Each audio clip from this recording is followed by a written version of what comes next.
Allô le peuple! Aujourd'hui, on se retrouve pour une nouvelle vidéo pour discuter des amitiés. Et le titre de ma vidéo, c'est des amitiés comme levier de guérison. Donc, la phrase que ma maman m'a toujours dite depuis petite, qui résonne encore aujourd'hui, elle m'a dit « Montre-moi tes amis et je te dirai qui tu es. » Et c'était juste pour me faire prendre conscience de l'impact et de l'influence que les amitiés peuvent avoir sur nous. Et c'est vrai que, encore aujourd'hui, c'est tellement important d'être bien entouré parce que ça détermine aussi la trajectoire et les décisions que tu vas prendre sur le long terme. Tes amitiés peuvent devenir un levier de guérison parce qu'elles vont pouvoir t'aider à avancer, elles vont te donner des mots d'encouragement, elles vont t'encourager à méditer la parole et elles vont t'encourager aussi à ne pas abandonner ton processus de guérison. Donc, toute l'importance d'être bien entouré. Donc, et venant de quelqu'un qui a vécu avec beaucoup de rejets très petite, moi, j'étais convaincue que j'allais pas avoir des amitiés solides et stables. Je me disais que tout le concept de squad et de groupe d'amis, c'était pas pour moi, puis que moi, j'allais juste rester toute seule, puis que ça serait ça, puis que j'allais me débrouiller avec les ressources que j'avais sans vraiment compter sur d'autres personnes. Gloire à Dieu, hein, qu'il a répondu à ma prière, il m'a envoyé des personnes en or. Donc, quand j'ai reconsacré ma vie au Seigneur, une des prières que j'avais faites, c'était vraiment par rapport à l'amitié parce que j'ai vécu tellement de déceptions amicales. Là, j'étais tannée. J'ai dit, OK, Seigneur, il me faut des personnes stables, vraiment. Des personnes avec qui je vais pouvoir continuer de cheminer, des personnes avec qui je vais pouvoir être vulnérable, des personnes en qui je vais pouvoir placer ma confiance sans nécessairement être trahie. Là, je n'ai pas envie d'ouvrir mon cœur, de laisser la personne rentrer, puis que finalement, ça n'aboutit à rien. J'ai pas le temps pour d'autres déceptions amoureuses. Je veux, I want my girlies, et c'est tout. Et le Seigneur a répondu à cette prière à l'anniversaire d'une de mes amies. Donc, en fin de compte, je pense qu'elle célébrait ses 22 ans. Et on s'est réunis à son anniversaire. On était 5. Et là, je te niaise même pas. Ça a pris une rencontre. Tu vois, il y a des gens que tu rencontres, puis tu as l'impression que ça fait 10 ans que tu les connais, alors que vous avez juste passé 2 heures ensemble. Mais c'est tellement le temps. Le concept de temps est tellement abstrait quand tu connectes avec les bonnes personnes. C'est difficile à verbaliser. Il faut vraiment le vivre pour le comprendre. Donc, le Seigneur a compris cette prière, puis il nous a tout exaucé parce qu'on voulait toute la même chose, puis il nous a juste réunis à ce moment particulier où on jeûne ensemble, on prie ensemble, on fait des vision boards ensemble, on parle de l'avenir, on s'encourage, on s'édifie, on fait nos FaceTime, nos girl talk. Bref, vraiment, me and my girls are locked in. Puis il n'y a pas juste ce groupe d'amis-là, j'ai aussi d'autres personnes qui sont vraiment proches de moi qui me permettent d'avancer et de grandir. Tu vois, j'ai pas besoin de nommer de nom. If you know, you know. That's all I'm gonna say. Donc, voilà. Je me souviens plus qui avait mentionné ça. Peut-être que c'est Crescence ou peut-être que je me trompe. Mais la personne, elle avait dit, quand Dieu veut te guérir, il va t'envoyer des personnes. Et jusqu'à maintenant, je vous dis cette citation tient encore la route. Parce que c'est tellement vrai. Si ce n'était pas pour ce groupe d'amis, il y a plein de raisonnements ou de mensonges que j'aurais encore gardés. Puis elles ont adouci mon caractère.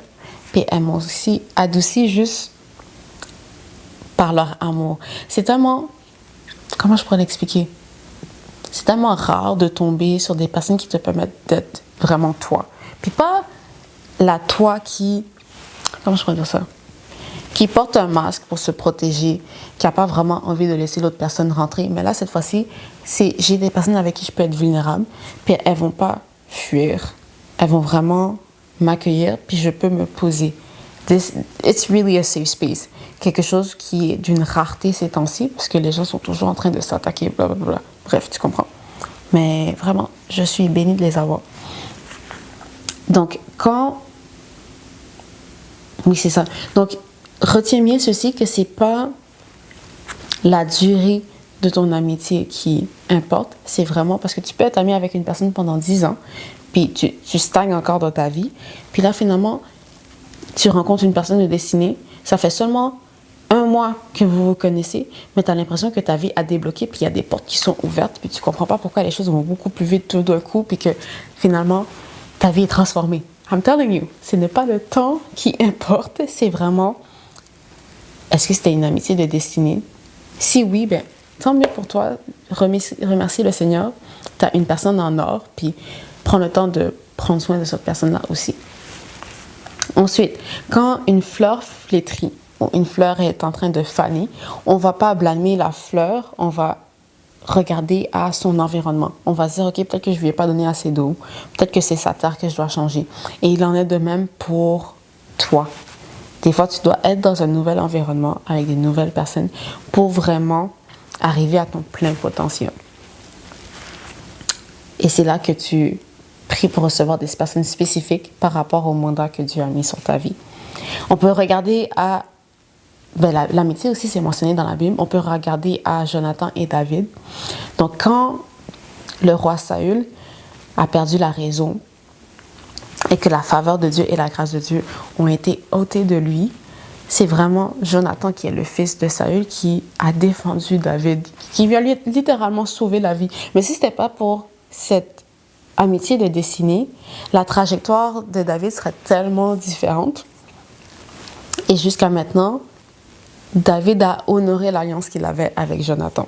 Donc, pour conclure cet épisode, pour avoir des relations profondes et intentionnelles, il faut que tu sois en mesure d'être vulnérable avec l'autre personne. Il faut que tu n'aies pas peur de vraiment te montrer à découvert. Reste dans la prière et aussi prends le temps de prendre soin des personnes que Dieu va t'envoyer. Ça ne sert à rien de recevoir la réponse à ta prière puis que finalement, tu finis par négliger la personne 2 semaines plus tard.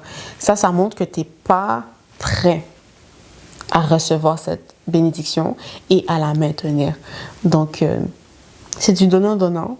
Il faut que l'autre personne soit bien. Il faut que toi aussi tu sois bien. Et que vraiment, ce message, c'est juste un message d'espoir que même quand tu es rejeté et brisé, Dieu peut t'envoyer des personnes qui vont littéralement te porter dans l'autre saison pour que tu puisses fleurir. Donc, on va prendre un moment de prière. Et je veux faire 2 prières. Une prière pour les personnes qui ne connaissent pas Jésus.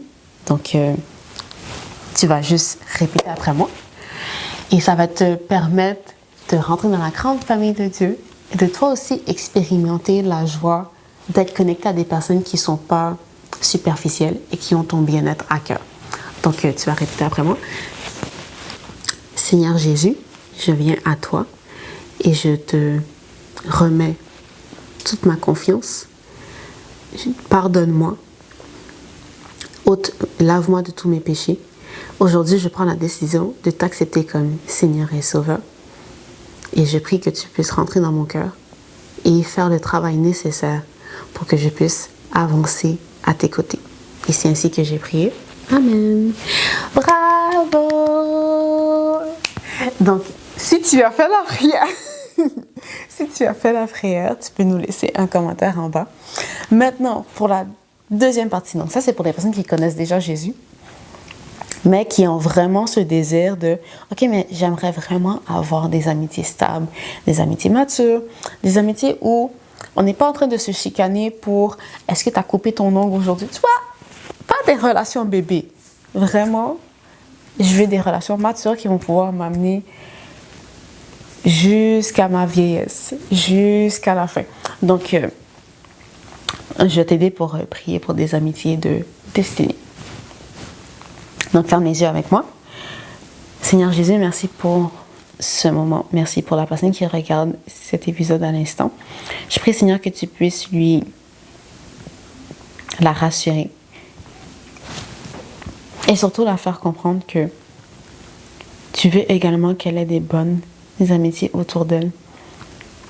Je prie également, Seigneur, que toute barrière de trahison et de doute puisse tomber pour qu'elle puisse vraiment s'ouvrir aux personnes que tu vas lui envoyer, qu'elle puisse apprendre à faire confiance encore, malgré les déceptions amoureuses qu'elle a vécues, malgré les douleurs, malgré les blessures.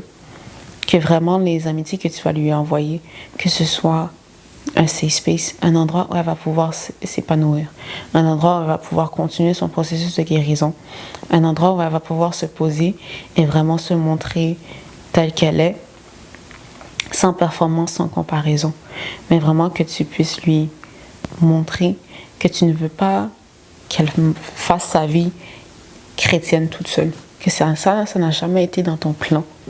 Et que même si les hommes l'ont rejeté, mais que toi, Seigneur Papa, tu es celui qui comble tous les trous de son âme.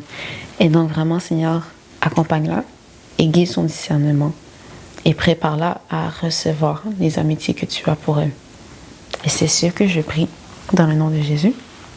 Amen. Bravo. Donc, je suis contente pour toi. J'ai hâte de voir toutes les connexions divines que vous allez avoir dans les prochaines semaines qui vont suivre cet épisode. Laissez-moi des commentaires, j'adore vous lire et j'adore avoir des retours de votre part. Donc, je pense que ça fait le tour pour cet épisode. Bye, à la prochaine!